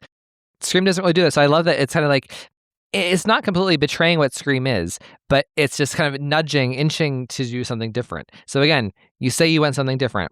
Kevin Williamson's trying to give it to you. Accept it. Okay, my number 4, this is a very brief moment, but man, is it memorable. It's whenever they're inside the walls and Ghostface, he's stabbing the walls and Sidney takes her bat and she nudges the bat to kind of like bend the knife backwards so that Ghostface can't pull it back out. Every time I watch that, I think, fuck yeah, that is my girl right there, That is the Sidney Prescott that we've seen evolve over, the course of all of these films. She's smart. She's thinking on her feet. She can't prepare for that. That's just something instinctual. That is something totally what the Sidney of Scream 3 and 4 would do. So I love that. And even just like the act of it, it's just like just watching the knife bend back. There's a lot of frenzy in that moment. You're not sure what's really going on or like how it's going to resolve. And Sidney doing that, it's just like, damn, that's so good. That's so smart. It's so funny that you say that because, that actually jumped out at me the last time I watched it as well. Specifically, that very moment where she hits the knife with the bat. Like you said, it's so smart. And I know I'm saying over and over again that things are smart, but it is. It's so clever.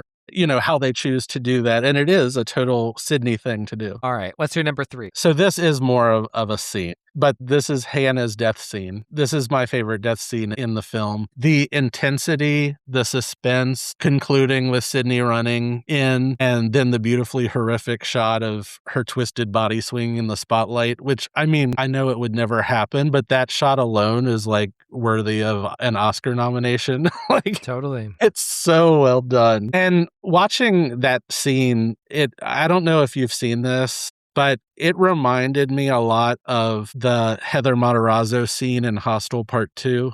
I feel like it's such a just great original way of creating this situation where somebody can't get out of something that they're in, and Ghostface is there, and McKenna Grace does a great job in the scene as well. She does, and like it's a beautiful sequence. There's an allusion to both Casey Becker and to Tatum Riley, while still being completely original in itself. The stunt work is great. It's visually just arresting. The fact that Kevin makes such a portrait, it's almost like you could have hang that picture of the hanging body with the backlight. You could have that in your house as a photograph. So my number 3 is Sidney arriving at the Little Latte after Tatum has been kidnapped. It's black when she comes in, we're cut to black. Sidney comes in and we hear her screaming, "Tatum!" and she's crying. It's like the most powerful acting I've seen Neve Campbell do in a Scream film since Scream 3.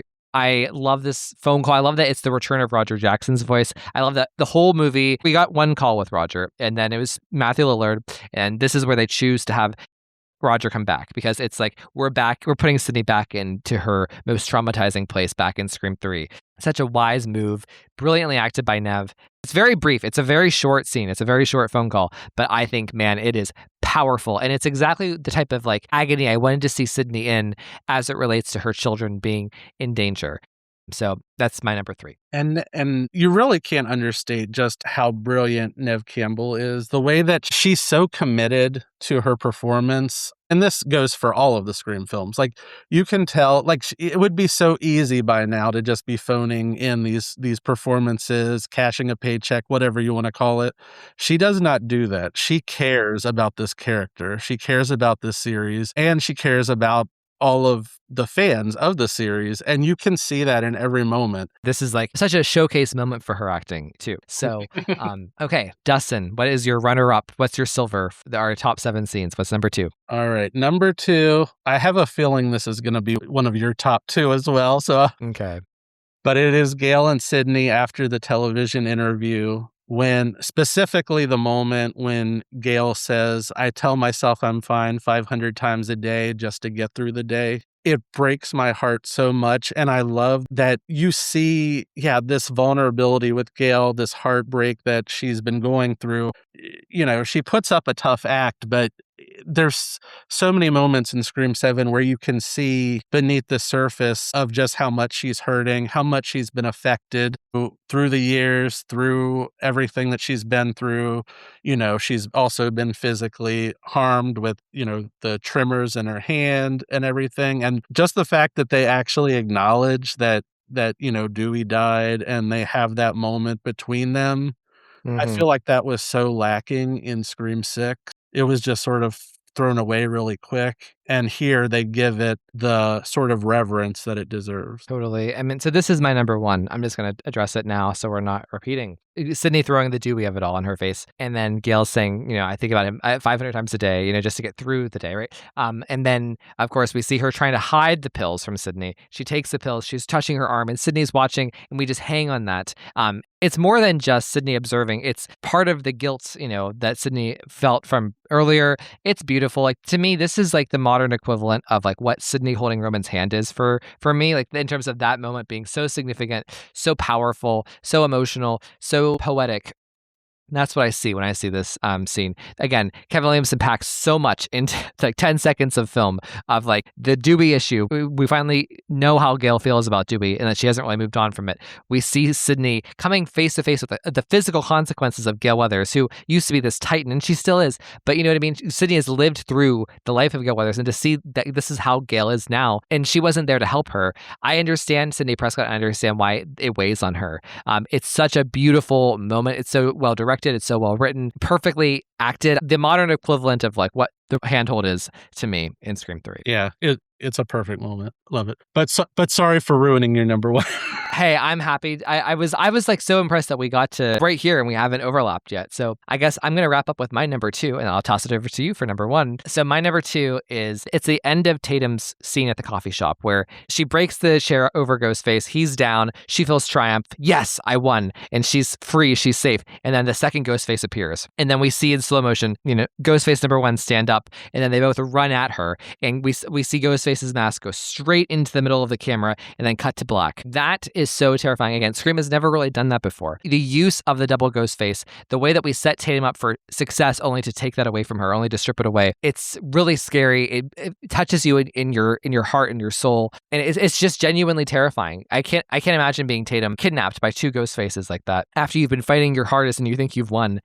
It's just such a great moment. And again, Kevin Williamson doing the thing where Ghostface runs into the middle of the camera, cut to black. Never did that before in a Scream movie. Wow, Yeah, that's such an intense moment. So well done. Okay, my number 1 moment, and yeah, this one's more of a scene, but I think you probably know what it is. This is the final scene, the talk on the porch between Sidney and Tatum about why Sidney named her after her best friend from childhood. This scene almost took my breath away when I saw it the first time. It also might be the first time in the history of the series that I was holding back tears watching that scene. When was the last time a slasher film really took the time to do something like this? The villain's been taken down. And a lot of times there might be like one scene where, they're all like in Scream 5, they're on the back of in the ambulance or whatever. And then it goes to end credits. But to actually take the time in a movie that is, like we've said many times before, is so fast paced and so lean that it takes the time to really, once again, recenter itself on the humanity of the characters and the sort of pathos of remembering one of the characters who was killed 7 movies ago, who had such a profound impact on Sidney's life and the loss of her, and also just ensuring Tatum's legacy goes on. And the first time, that it's so well done. And when Tatum, she's like, after she tells her why, who Tatum was, how she was so strong, how, she truly trusted her, this and that. And she's like, is there anything else you want to know? And she says, that's fine for now. Like, it's just so perfectly acted between Isabel May and Neve Campbell. So well written. That absolutely has to be one of the parts that Kevin Williamson wrote. Like, there's no way that could have been written by anybody other than Kevin Williamson. An excellent scene. It's an outstanding scene. It's one of the best moments ever in Scream. It's genuinely both of like her conversation with Gail, her conversation with Tatum. This is such a lengthy epilogue, character driven, gorgeous, like just surprising, poetic in the way that she characterizes and expresses how she feels about Tatum and how that was a wish for her, for her daughter to carry the same traits. Like, I wasn't expecting Sidney to say that. Sidney is usually kind of tight-lipped about like her feelings and her emotions. So this was beyond anything I could have ever imagined. And it brings it full circle, from earlier in the film when Tatum basically mentions, you named me after your friend who died, when she finds out, presumably this is the first time that Sidney's really ever explained to her what Tatum meant to her. Mm-hmm. Just such a satisfying conclusion to the entire arc between those 2 characters and everything they've been through.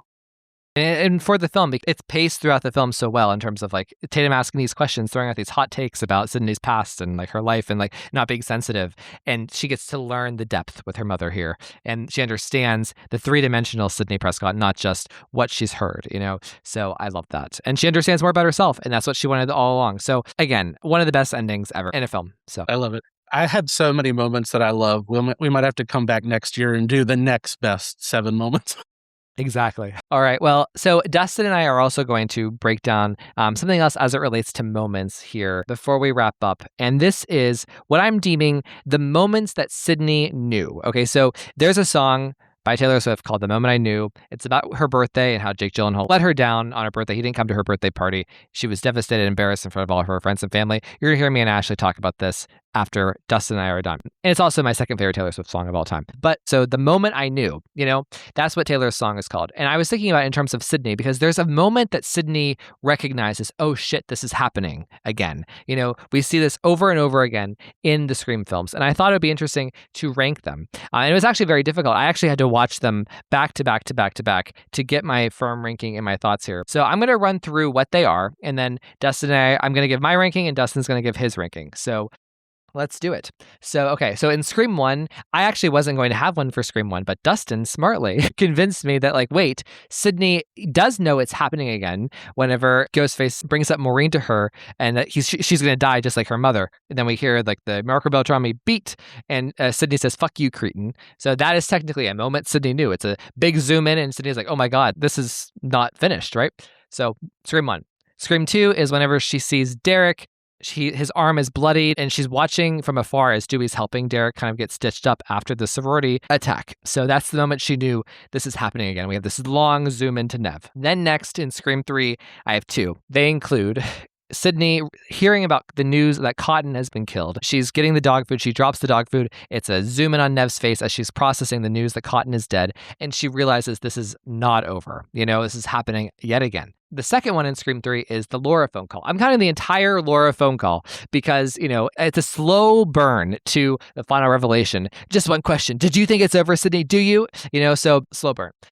Scream 4, it's that moment whenever Sidney runs into the room with Jill and Kirby as Olivia's being killed, and there's a quick shot of Nev, where she steps back. She's standing with Emma and Hayden, and she steps back, and Wes goes hard into a close zoom up to her face. So that's what I'm deeming as the moment Sidney knew in Scream 4 before she runs over and helps. She takes that beat for herself and then goes over because she's in shock. Scream 5, this is whenever she's not on the phone with Dewey, and Dewey says, Ghostface is back, 3 attacks so far, and Sidney's kind of processing the information, and she kind of has this weird sense about her where I feel like she's afraid that she knows that Dewey's going to die if he gets involved. So I think that's kind of played out here whenever Sidney says, what are you talking about? And then I'm Sidney Prescott, of course I have a gun. Then in Scream 7, we have 2. We have the Jaws shot where she sees Stu on AI for the first time. The camera zooms in with the lens but pulls back out with the camera as she's kind of processing that she's looking to Stu on FaceTime. And then the bigger one is when she runs into the theater,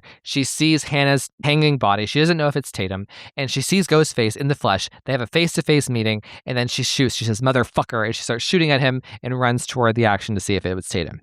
So those are the moments that Sidney realizes, oh shit, the Ghostface killer is back. This is happening again. Oh no, So let's rank them. I love this idea for a segment. I never would have thought of this, but it did allow me to go through just like you. And I watched back to back to back every single one of these moments, which I'd never done before, and trying to rank them. It was a fun exercise to do. Cool. All right. So I'm going to go best to worst. So number 1, I decided that the best moment that Sidney knew, and this is such a Ryan C. Showers thing, I don't give a fuck, is the Laura phone call from Scream 3 because it's so extended, It's a full phone call. The fact that it starts out with Maureen and it has this really complicated, complex writing and psychological writing about her mother, and it's Sidney is slowly putting the pieces of the puzzle together. Wait, this is my mom's voice. Wait, this is weird. Wait, this is the landline. Oh my God, another actor is dead. Wait, here's the Ghostface voice. And then it's just a slow burn to a big epic finish where she gets the gun out, And that line by Ghostface is so kind of almost painful. It's almost abusive. Do you think it's over, Sidney? Do you? And the way she reacts, it's so good.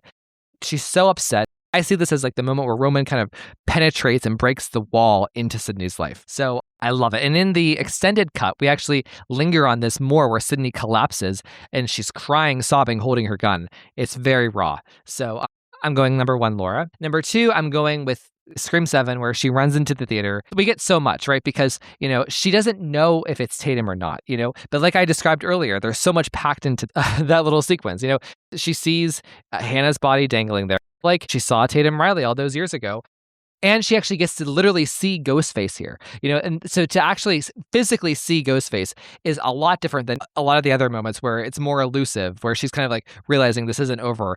This is the most overt version of the moment, right? Because she actually sees him. And there's so much action, there's emotion. It's just a big, epic kind of crescendo of both the AI Stu phone call, but also Hannah's death.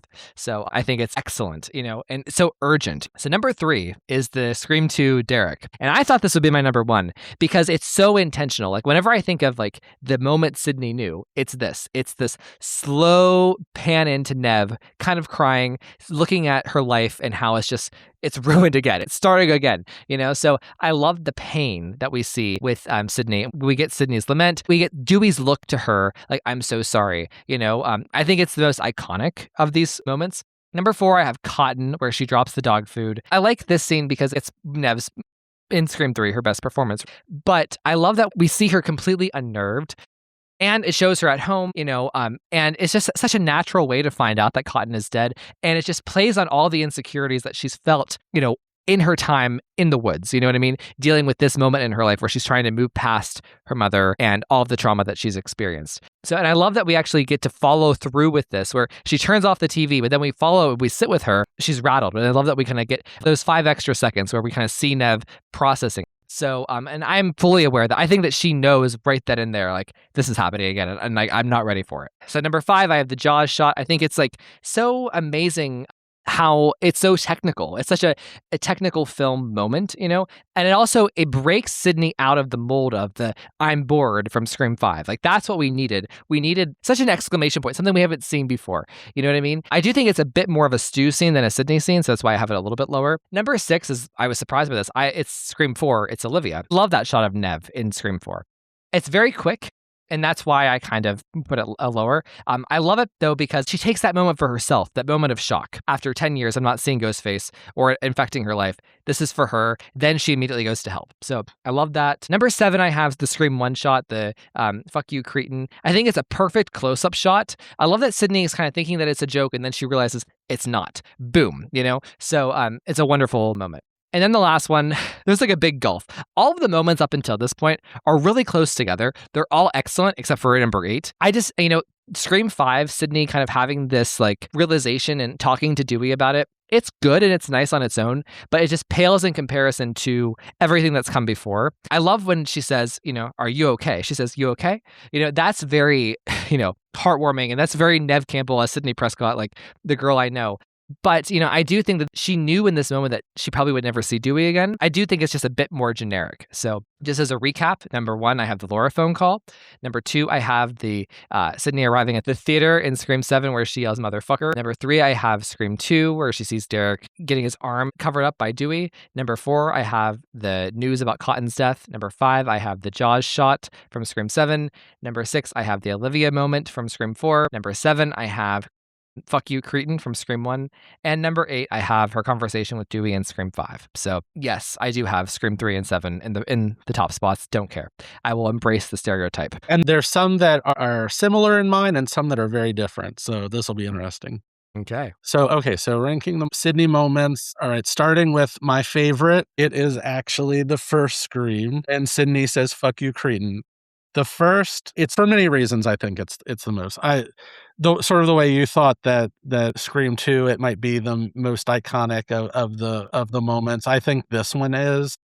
When I think of Scream, this is one of the moments that I think of. It's the first phone call that Sidney's ever received from Ghostface, so it holds that sort of power to it, and it leads directly into the first time that she's been put in immediate danger. When she goes back in the house and Ghostface is in the closet and pops out. But yeah, just knowing that she's talking and she thinks it's Randy on the phone and it's playful. And then it gets really serious really fast and she realizes that it's not Randy on the phone. I just absolutely love that moment. And that's my number 1. Well, you suggested it, so I'm glad that it plays tie. And I wasn't just being biased for myself. All right, number 2 is Scream 3, the Sidney Laura phone call as she learns about the Stab 3 cast and hangs up. And it's one of the most suspenseful moments of realization for her. She's in a secluded setting. There's, nobody around to help her. She thinks that Ghostface might be outside her door. She doesn't know. And even more than that, she hears the voice of her own mother being emulated by the killer, which is just all the more traumatic for her. So it's just, yeah, it's a moment that becomes a full scene, and it's milked for all it's worth as far as just the tension is concerned, and really dives into sort of internal sort of trauma that Sidney is going through at that very moment and realizing that, it's happening again. Number 3 is Scream 7, storming into the school, seeing Hannah's body. It's the only moment of realization that also intersects with her coming face to face with a Ghostface. And so, I mean, that alone. And then from way I take it, in that split second, she doesn't even know that could be her own daughter hanging there. Exactly. Yeah. And so, yeah, and that whole scene, it's just so fast paced and just hits that crescendo of Sidney running in and them seeing each other and seeing the body hanging there. It's so well done, so cool. Love it. Love it.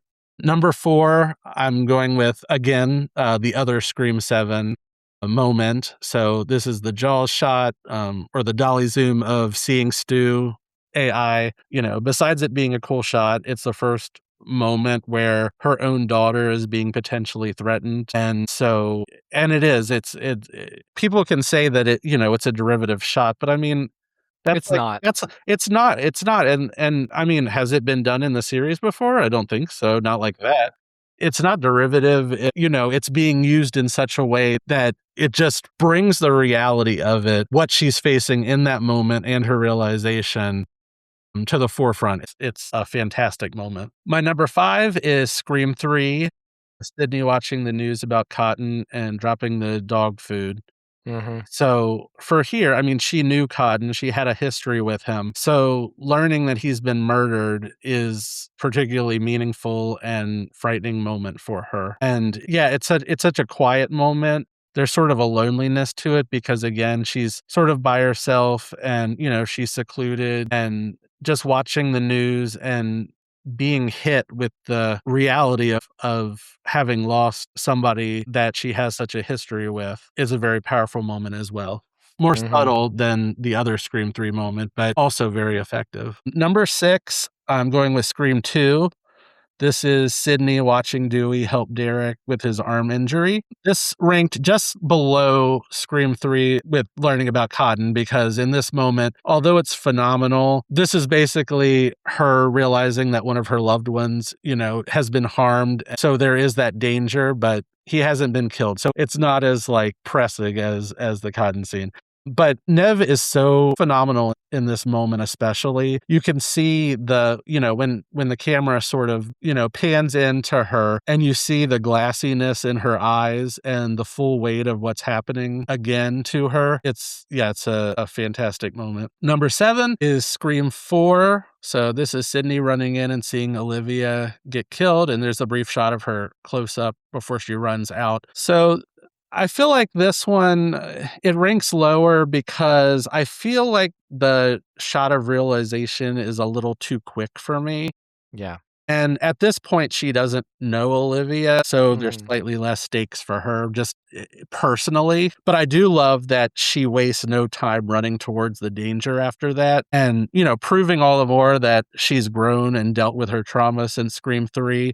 I mean, she does that time and again in Scream 4. Instead of running away from the danger, she runs towards it. And I do really love that about it. But yeah, it just ranked a little bit lower because, I think it's a little too quick, and it a little more impersonal just because she didn't know the person who was being killed. And then, like you, number 8, there's a big sort of gulf between them, like you said. Scream 5 is the lowest in the moments. This is where Sidney is running on the bridge and is stopped in her tracks when Dewey tells her Ghostface is back. So this is the only one where she's being told sort of in the abstract. She's not personally involved yet. She's just hearing it, in that way. So it just doesn't hold the same weight to it that the other ones do.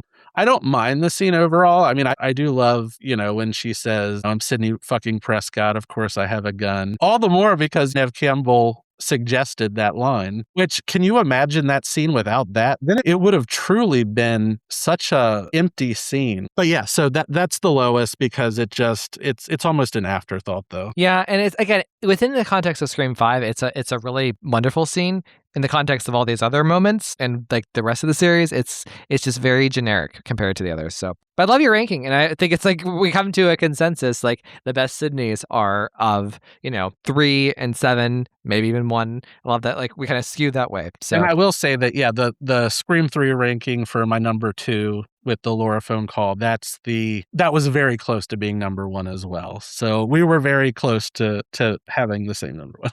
Well, Dustin, thank you for this epic recording. Thank you for celebrating my birthday with all these wonderful moments, So please tell everybody where they can find you online and find your film reviews. Okay, sure. Yeah, I have a website, thefilmfile.com. And yeah, my reviews are also linked through there on Letterboxd. I'm on Letterboxd, just my name, Dustin Putman. I'm on Twitter or X at Dustin Putman.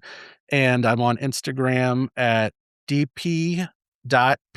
And thank you so much, Ryan. And again, happy birthday to you. I loved this conversation. Thank you for inviting me on again. Awesome. And I'm going to spoil it for people. So Dustin and I are going to be collaborating on a Casey Becker episode for the 30th anniversary in December. In that episode about Casey Becker, we're going to link up Dustin's 30 Years of Scream, 30 Questions interview. So I'm really excited to hear his answers for that as well. So Dustin, thank you so much.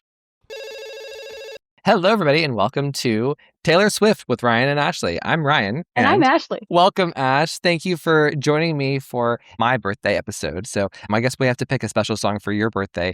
Is it sick and twisted that I picked this for my birthday song? No, it's perfect. And happy birthday. Thank you. This is actually literally after All Too Well, 10-minute version. This is my number 1 favorite Taylor Swift song of all time. It's really important to me. Ash, without further ado, what is the Taylor Swift song of the week? The Taylor Swift song of the week is The Moment I Knew. This is off of Red. It was track 17. It came out in 2012 and re-released in 2021. It was produced by Nathan Chapman and Taylor Swift, written by Taylor Swift. And for my little quick synopsis, I would say realizing that the person that you're dating kind of sucks. Well, so, and more deeply, like Taylor tells the story, and it's actually kind of featured in the All Too Well music video. And maybe that's why I have such a connection to it, because of seeing it played out in All Too Well. I don't know, this is a really deep scenario that I think most people can probably identify with. It's actually a really painful thing. So basically, Taylor describes the event of her 21st birthday where her boyfriend didn't show up, and how embarrassed she was, how sad she was, how she felt just truly let down by this, and how whenever he didn't show up, that was kind of like the moment she knew that this was just not going to last. And of course, we're talking about Jake Gyllenhaal. I've seen a TikTok of Jake literally saying, yeah, I'm not really into birthdays. And then it cuts to this Swiftie saying, we know, Jake, we know. Before we get into this song, I want to have a Scream detour because I picked this song to match with the topic. So my friend Dustin and I, we are going through the top 7 moments in Scream 7, which is a sequel episode to an episode we did. Like we did the top 5 moments in Scream 1 to 6 back before Scream 7 was released. But we're also doing the moment Sidney knew. So there's always a moment or several in Scream films where Sidney realizes that the killer is back and that the events are ongoing again. And so the moment I knew, the title of the song, could really apply to Sidney in all of these moments. So the listener, you have just heard me and Dustin go through all of these. So Ash, what is your favorite? I love all of those moments, mostly because Neve Campbell's so awesome. And I feel like there's like a look of like fear and also like devastation, but also like power within a lot of those moments. Mm-hmm. But my favorite is definitely Scream 1. I Oh, love really? when she's like, fuck you. And I'm just like, yeah, I think it's like, I'm just like, yes, every single time that she says it, like, she's just like, cause like at that point, like, she's just kind of being like that is like the best answer is to be like, fuck you. Like, what the fuck are you talking? Like, what a weird fucking thing to say to somebody. And I think she's probably like trying to wrap her head around the idea of like, is this a prank call? Is this real? And then when she really realizes like how serious this is, I just love Neve Campbell in that scene so much. Mm-hmm. And baby Sidney, I love baby Sidney. Like, I think it's just because she's so strong in that scene immediately, and she carries that throughout all of the other films. Awesome. Well, let's get back to the song now. So I actually have a confession to make. Probably why I also really love this song is this has happened to me so many times in my life where I put so much value on a person, somebody else, whether it's someone in my family, whether it's the person I'm trying to make into my best friend, or the person who I have a crush on, or or other friends that I want to be there and that kind of let me down, whether it's a coworker or even a partner, boyfriend. I've been let down by people and like the expectation that I put on them. It's so relatable. Everything she describes here, the scenario, it's so true to life. And it's something that I've experienced. Like this actually even happened to me, not in the same way, but kind of sort of half happened to me on my 25th birthday. So, maybe I should have a song called 26. But like every line here is so vivid in the detail without going overboard with while still being kind of like down to earth. But it's so painfully relatable. So, Ash, do you find yourself relating to this song? Oh my God, 100%. I feel like a lot of people probably do.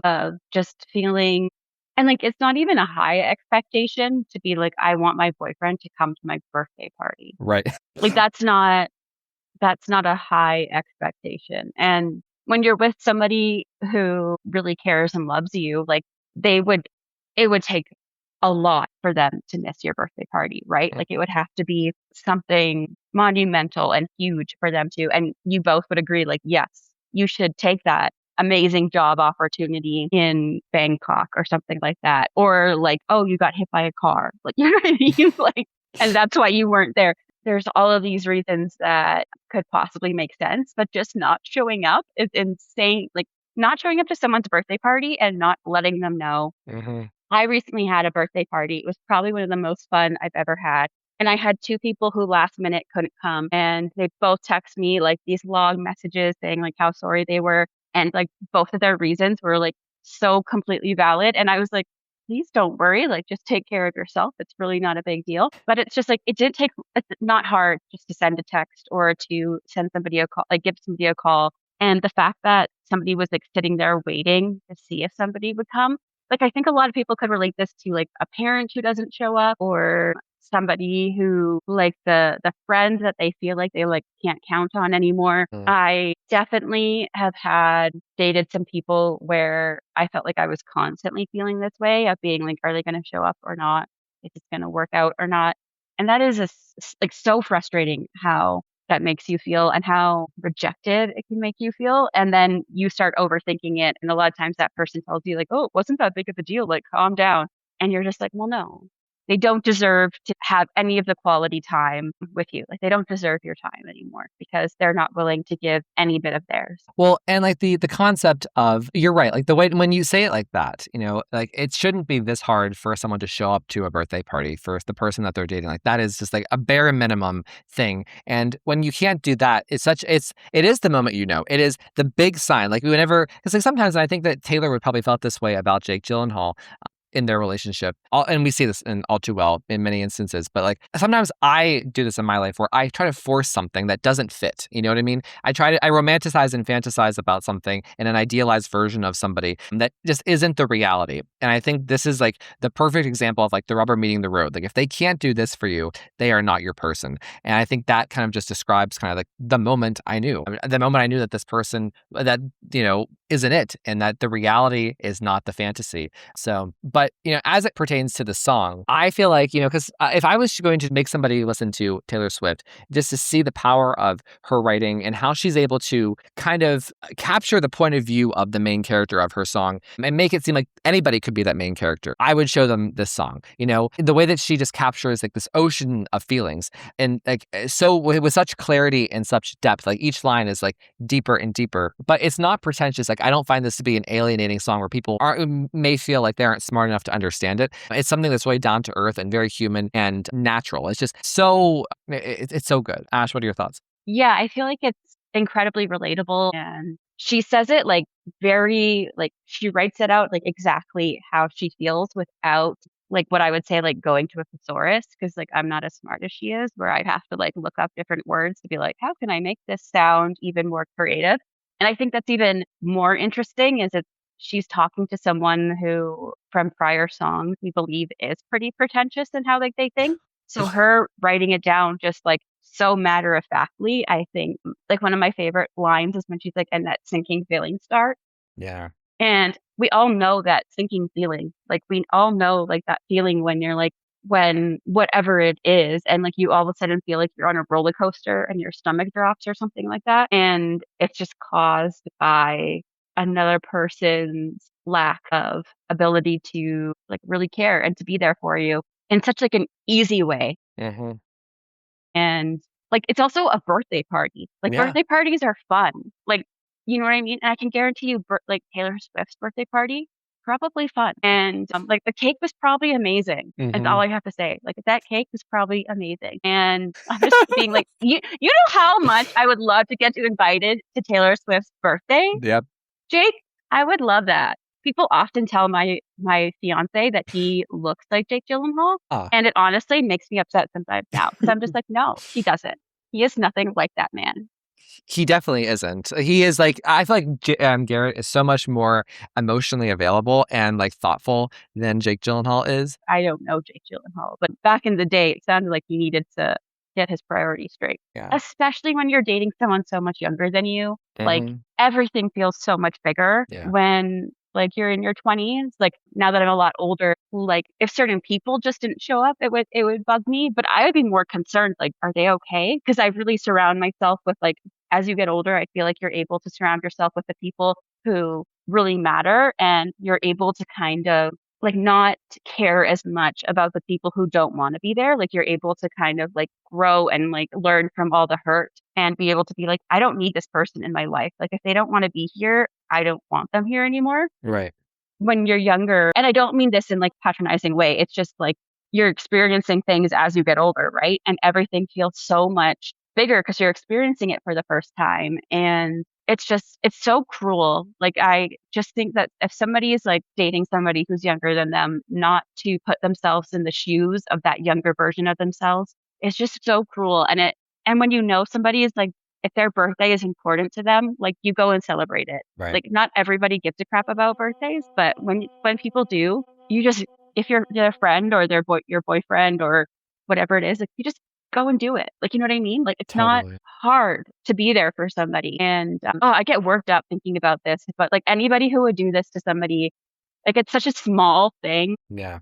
to just not show up. Like it's not like they're doing something catastrophic to this person, but this is something that like will hurt them for a long time. And I just think it's so mean. Yeah. And like, it's just, this is something that I learned a lot in my 20s. Like you referenced how young Taylor was whenever this happened. And obviously we're talking about her 21st birthday. It's also a milestone birthday, just like my 25th birthday was, right? And let's just say, if I would have been 21 and this happened to me, I would have been a shell of a human being. I would have been just absolutely catatonically devastated. Being 25, I was able to handle it better. I do think that there is something about this song, but also Red in general. And I think it's partly why I love it is because you learn a lot of hard emotional lessons in your 20s, life lessons, a lot of lessons about relationships, friendships, everything. And I feel like it's very much an album of like classic lessons of the early 20s. And, in terms of expectations and caring about certain things like this and like certain sensitivities, like this is like the first time things really take a beating as an adult. Cause it's like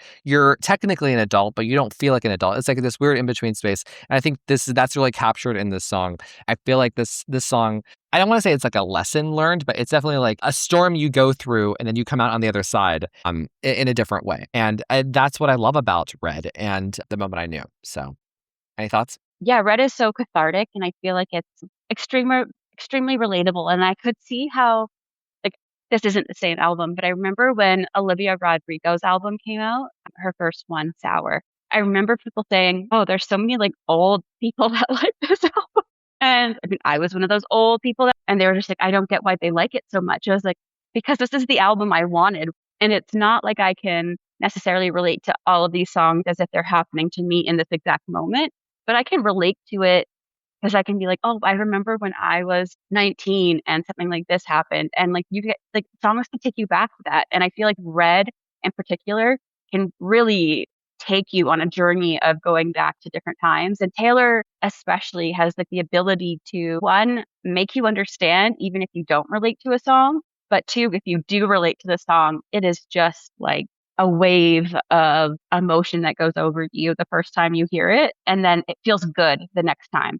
Do you know what I mean? Like it feels fun to revisit an emotion that sucked. Yeah. When you get to hear it in a song, like the first time it's overwhelming for me. And then the second time, third, it gets better and better. And then it becomes fun to listen to them because it's like your feelings are being put into words, but it doesn't sting anymore. Like it's more like you're sharing that feeling with somebody else and you're almost celebrating getting through it. And I Yeah. feel like that's what the moment I knew does for me, is that it makes me be like, you weren't alone in that moment, even though you felt like you were. And like Taylor Swift, a pop star, Mhm. even felt that way. Right. And like, I kind of always like, I remember that 21 is like a big birthday, but like, it's not as big in Canada as it would be in the United States. Right. Because like we can drink when we're 18 or 19, depending on where you live. But like at the same time, like when you turn 21, we're more like, oh, sweet, we can go drink in the United States. But like it is like her dad says, it's supposed to be fun turning 21. And but like all birthdays are important because there's a way to remember and appreciate that you're alive and that this past year, if it was hard or good or whatever it is, celebrating that you're at a new point in life. And I think the people that matter most to you should be there if that's what you're hoping for. And why I find it so approachable is you can almost be tricked into thinking it's just a piano ballad, right? And then once you get to the chorus, all the other instruments come in and it's just like it creates this huge dramatic emphasis and power. And that's part of the emotional wallop of the song. So I actually really like the production of it too. I just want to point out one line. I'm standing there in my party dress. I don't know if anybody who's never worn a party dress can understand, but there is something embarrassing about being sad in a party dress. Because like party dresses are so like fun and fancy but most people aren't going to wear them as an everyday occasion. Like, when someone's in a party dress, like you see that girl walking down the street or whoever is wearing the dress and you're like, damn, they look cute and like they're going to have fun tonight, or like that's their goal. And standing in a party dress, being sad or like crying in a party dress just makes it worse. Like there's just something that makes you feel stupid. You're just like, I'm wearing my cute dress and I look like a dumbass. And I'm just like, it makes me so mad. I'm just like, I know. in her cute dress even. Well, I used the word embarrassed earlier, and like, whenever this has happened to me, because I've been let down by people like this in so many different ways all throughout my life. And there is, especially like whenever it's something public where other people are kind of involved, there is a huge element of being embarrassed. Your friends can look at you or your parents can look at you and be like, oh, wow, your boyfriend doesn't care about you enough to be here. You know the truth deep down, maybe. And you're embarrassed because they're learning the truth. You don't get to tell them they're learning it from just the facts. And it's really tough. Some of my favorite lyrics here. And they sum up the song. Like this is what the song is about. She says, what do you say when tears are streaming down your face in front of everyone you know? And what do you do when the one who means the most to you is the one who didn't show? Like, kaboom, if I had to describe the song, it would be the bridge. Mm-hmm. It's painful. Also, that kind of made me think of like Gale and Scream 6. Yeah. Oh my God. My God. Sydney. Yeah. Wow. Because you're just like, I wish Sidney was here. She literally says that, right? I mean, she says, tell Sidney. It's like going back to Sidney, and part of why I wanted to do this for this topic, how Taylor describes the moment, because like she goes into painstaking detail about like describing the spatial aspect of the moment she knew, right? She talks about like, how she was kind of like frozen. She says, combing through my memories. And as I'm looking around the room, it's just like you can just picture her and you can also just feel it in yourself. Like whenever big moments like that happen to you, whenever we see Sidney having these moments, she's combing back through her memories. She's acting like it's slow motion. A lot of those moments I described of her, they have a slow motion-y kind of feel to them. Literally with the Jaws aspect, that feels like, affected, right? And like looking around the room and just taking it all in, like it's like something so huge, even though it's a passing second for someone, it's something so big, and I also just want to like echo what you said earlier about the sinking feeling starts. That is like one of the most painful descriptions I think Taylor Swift has ever written, is like that your close friends follow you down the hall because they know something's wrong. And whenever you have to start to tell them, that's when the sinking feeling starts, because it's like you really have to be honest about this just isn't working. And he's actually a huge dick and not a good boyfriend to me, Yeah. And it's just like having to admit that to like the people who would know if you're lying. And have you ever like had an experience where like somebody can say like, hey, are you okay? And you're just like, yep. Mm. And then there's certain people that if they say, hey, are you okay? And you can't mask it. You just like burst into tears. I remember an experience where like all these people were like, hey, are you okay? Because like obviously I must have looked bad. And I was like, yeah, I'm fine. And then my really good friend at the time, she came up to me and was like, hey, are you okay? And like tears just started like streaming down my face. And like now that I think about what it was about, it was so silly, but like it wasn't a big deal, but it felt like the biggest deal in the world at the moment. And like, thankfully it all worked out. But I'm just like, when certain people ask you if you're okay, you can't hold back. And I just imagine, and it's also like when you're dating somebody and you know that they're kind of crappy, Yeah. you're more likely to defend them than if they're a good boyfriend. Do you know what I Totally. mean? Like if they're a good boyfriend, you're more likely to be like, oh, he kind of bugged me the other day. And your friends will be like, oh, that sucks. But like you'll work it out, but because it's not that big of a deal. But then if they're a shitty boyfriend, it's almost like you defend them even more. Because you're trying to hide it. Yeah, because you're trying to like not allow yourself to realize that they suck so much. And just like, don't be the person who doesn't show up. You know what I Yeah. mean? Like that's just like, and how good is it to feel like the person that somebody could say like, oh, this person always showed up for me when they could. Like Right. obviously you can't always be there, but I would way rather be the person who somebody can say like, this person's always there for me when I need them. And it just makes me be like, a little asshole. Oh my gosh. Well, Ashley, thank you for celebrating my birthday with me with this song, even if it's kind of a weird and incestuous pick for a birthday celebration. Please tell everybody where they can find you and what we do on Thursdays. On Thursday mornings, Ryan and I like to release the Scream Game of the Week, where we do a fun puzzle guessing game, always Scream related. So please participate. And I think they're really fun. Happy birthday, Ryan. Thank you, Ash. All right, everybody, we will see you next time. All copyrighted material used or referenced in this show belong to their rightful owners and made possible by the Fair Use Act. And number 3, never, ever, ever, under any circumstances say, I'll be right back. Because you won't be back. Get another beer, you want one? Yeah, sure. I'll be right back!